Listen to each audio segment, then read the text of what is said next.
अस्सलाम वालेकुम viewers, welcome to my YouTube channel simple home cooking. कैसे हैं आप? अल्लाह ताला आप पर हमेशा अपना करम बनाए रखे। मैं आपके लिए लाई हूँ हमारे रिवायती खाने नई जिद्दत और आसानी के साथ। तो आज हम बनाएंगे बहुत ही मज़ेदार, बहुत यमी, बहुत यूनिक मसूर की दाल की रेसिपी, जिसे साबुत मसर भी कहा जाता है और मलिका मसूर की दाल भी कहा जाता है। व्यूवर्स, आज हम बनाएंगे मलाई मसूर दाल। ये थोड़ी सी डिफरेंट रेसिपी है, तो आप इसको एंड तक देखिएगा, कहीं से भी रेसिपी को स्किप मत कीजिएगा। ये बहुत मज़ेदार दाल बनने वाली है। यकीन करें, आप ये दाल बनाएंगे ना तो घर वाले उँगलियां चाटते रह जाएंगे और आपकी दाल ही कम पड़ जानी है। मेरे साथ भी यही हुआ है। और मेरी दाल तो वैसे भी, जैसे ही मैं ये दाल बनाती हूँ तो मेरी तो 4 घरों में चली जाती है ये दाल। तो व्यूअर्स, हम रेसिपी स्टार्ट करते हैं। इसके लिए मैंने 300 ग्राम जो है वो दाल, साबुत मसर की दाल ली है और 100 ग्राम मैंने मसूर की दाल लेकर इसे मैंने भिगो दिया था तकरीबन 5 मिनट। इस दाल को ज़्यादा भिगोने की हमें ज़रूरत नहीं होती। तो पानी जैसे ही बॉयल हुआ है, मैंने दाल चढ़ा दी थी। तो ये देखें, दाल तकरीबन पक रही है। इसमें मैंने सिर्फ 1 टेबलस्पून मैंने नमक का ऐड किया है। थोड़े से मैंने इसमें खड़े मसाले ऐड किए, जिसमें 4 से 5 काली मिर्च हैं और 2 लौंग हैं। बस, इससे ज़्यादा कुछ भी नहीं। अब इसको हमने पकाना है, ढककर पकाना है जब तक कि ये गल ना जाए। ये देखिए व्यूअर्स, मेरी दाल तकरीबन गल चुकी है। यहाँ पर मैंने इसे तकरीबन गला लिया था। तो ये देखें कितनी अच्छी हमारी दाल यहाँ पर गल चुकी है। अब हम इसके लिए मसाला तैयार करेंगे। एक मीडियम साइज़ का प्याज मैंने कटिंग करके रख लिया था। इसे हम हल्का सा फ्राई करेंगे। इसको हल्का सा कलर देना है हमने। जब प्याज को अच्छी तरह कलर आ जाएगा तो जब तक हम टमाटरों में अपने मसाले ऐड कर लेते हैं। यहाँ पर मैंने हाफ टी स्पून जो है वो नमक का ऐड किया है। 1 टेबलस्पून इसमें मैंने चिली फ्लेक्स ऐड किया है। 1 टीस्पून इसमें हल्दी जाएगी। और ये देखिए, प्याज थोड़ा सा ब्राउन हुआ है तो हमने लहसुन, अदरक और हरी मिर्च का पेस्ट डाल दिया है, जो तकरीबन 2 टेबलस्पून बन गया था। ये देखिए माशाल्लाह कितना अच्छा मसाला भुन रहा है हमारा। अब इसमें हम ये जो टमाटरों में हमने मसाला तैयार किया था ये हम ऐड कर देंगे और मसाले को उस वक्त तक भूनेंगे जब तक कि टमाटर गल ना जाए। टमाटर आपने अच्छी तरह गलाने हैं, अच्छी तरह मैश करने हैं। आप इसे थोड़ी देर के लिए कवर कर देंगी तो आपके टमाटर अच्छी तरह गल जाएंगे। और अगर छिलका उतार कर आप काटेंगी तो टमाटर और भी ज़्यादा आसानी से गल जाएंगे, इसमें कोई दिक्कत नहीं होगी। तो ये देखिए व्यूअर्स, माशाल्लाह हमारा मसाला भुन रहा है। ये दाल आप ज़रूर ट्राई कीजिएगा, ये बहुत मज़ेदार दाल बनेगी। अब यहाँ पर मैंने 4 टेबलस्पून दही का ऐड किया है। दही ज़रूर डालिएगा इस दाल में, क्योंकि दाल तकरीबन हमारी गल चुकी है, तकरीबन क्या फुल डन हो चुकी है। तो इसमें कोई वो मसला नहीं होगा कि दही से दाल हार्ड हो जाएगी, ऐसा कुछ भी नहीं होगा। तो ये देखिए माशाल्लाह मसाला भुन चुका है। अब मैं इसमें थोड़ी थोड़ी करके दाल ऐड करूँगी। थोड़ी थोड़ी करके आप भी इसी तरह थोड़ी थोड़ी करके दाल ऐड कीजिएगा और साथ साथ दाल को आपने मसाले में मिक्स करते जाना है।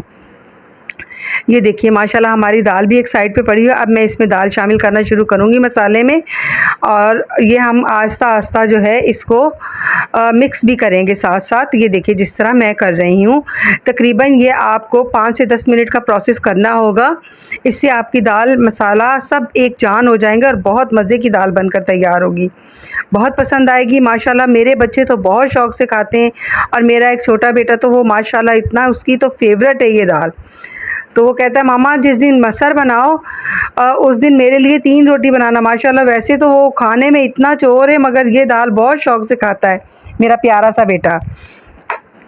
ये देखिए व्यूअर्स, मैं आहिस्ता आहिस्ता दाल को शामिल कर रही हूँ इसमें, और आहिस्ता आहिस्ता जो है हम इसको मिक्स भी करते जा रहे हैं मसाले के साथ साथ। आपने इसी तरह से इसको मिक्स करते जाना है और दाल को साथ साथ शामिल करते जाना है।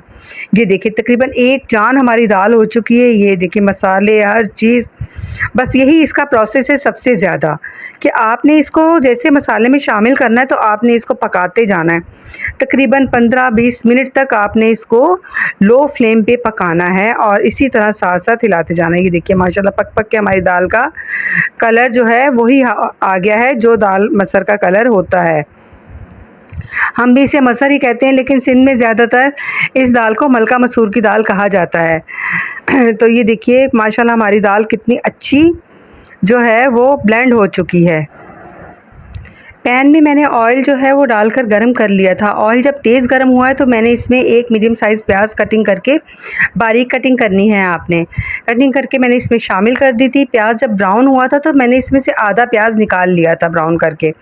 अब इसमें मैंने 2 जवे जो है वो लहसुन के भी शामिल किए थे और 2-3 हरी मिर्चें शामिल करके हल्का सा उन्हें कलर देने के बाद यहाँ पर मैंने half teaspoon chilli flakes add की है। इससे बहुत अच्छा जो है वो जायका भी आएगा दाल में। ये देखिए, ये हमारा तड़का भुन चुका है। अब हम इस बघार को हल्की आंच पे आपने थोड़ा सा इसको पकाना भी है, तकरीबन 1 से 2 मिनट तक पकाएंगे तो ये बहुत अच्छा सा तड़का हमारा तैयार हो जाएगा। अब हम दाल को तड़का लगाएंगे। आधा तड़का ही लगाना है मैंने। ये देखिए, यहाँ मैंने आधा ही तड़का दाल को लगाया, आधे से ज़्यादा लगा दिया था। थोड़ा सा 2 चम्मच मैंने रखा था गार्निशिंग के लिए। अब यहाँ भी हमें दाल को अच्छी तरह ब्लेंड करना है तड़के के साथ। बिल्कुल सारा तड़का आपने तकरीबन मिक्स कर देना है इसमें। ये देखिए, और जब दाल के साथ तड़का मिक्स होगा तो दाल तो माशाल्लाह और भी यम्मी और टेस्टी हो जाएगी। आपने इस दाल को उस वक्त तक ब्लेंड करना है जब तक तड़का अच्छी तरह बीच में मिक्स ना हो जाए। ये देखिए, माशाल्लाह तड़का अच्छी तरह मिक्स हो चुका है। यहाँ पर मैंने 1 टेबलस्पून भर के जो है फ्रेश क्रीम का ऐड किया है। ये मेरी घर की ही बनाई हुई क्रीम है। तो अगर आप चाहें तो किसी भी ब्रांड की क्रीम लेकर आप उसमें 2 टेबलस्पून दाल में ऐड कर सकते हैं। क्रीम से इसका जो टेक्सचर है, इसका जो फ्लेवर है, बहुत मज़े का यूनिक सा निकल कर आएगा। आप ज़रूर ऐड कीजिएगा। और अब मैंने इसमें आधा कप जो है वो दूध का भी ऐड किया। फिर दूध और क्रीम डालने के बाद इसको हमने अच्छी तरह पकाना है। 5 मिनट तक हमने इसको पकाना है ताकि इसका दूध का और क्रीम का फ्लेवर अच्छी तरह इसमें मिक्स हो जाए। जो मलका मसूर की दाल है, इसमें दूध बहुत ही पुराना रिवायती तरीका है, दूध लोग शामिल करते हैं इसमें। तो ये देखिए, माशाल्लाह हमारी दाल बहुत मज़ेदार सी दाल जो है हमारी अच्छी तरह मिक्स हो चुकी है। आप इसे जो है अब हम तड़के की तैयारी करेंगे। इसमें ये देखिए, मैंने तड़का दोबारा से लगाया है थोड़ा सा। ये देखें, तड़के से ही इसकी सारी बहार है दाल की जनाब।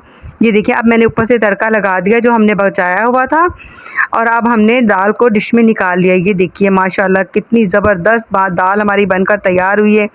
आप ये दाल ज़रूर बनाइएगा और मुझे अपना फ़ीडबैक ज़रूर दीजिएगा। व्यूवर्स, अगर आपको मेरी ये रेसिपी पसंद आई है तो चैनल को सब्सक्राइब कीजिए, वीडियो को लाइक कीजिए, एक छोटा सा प्यारा सा कमेंट भी कर दीजिए। ये आपका खलूस है, आपका प्यार है जो हमें मज़ीद अच्छे से अच्छा काम करने का हौसला देता है। और छोटे यूट्यूबर्स को सपोर्ट कीजिए, आपकी सपोर्ट से ही हमें कामयाबी मिलेगी इंशाअल्लाह ताला। तो मुझे अपनी दुआओं में याद रखिएगा, अपना बहुत सारा ख्याल रखिए और हमारे इस चैनल का भी मुझे इजाज़त दीजिए।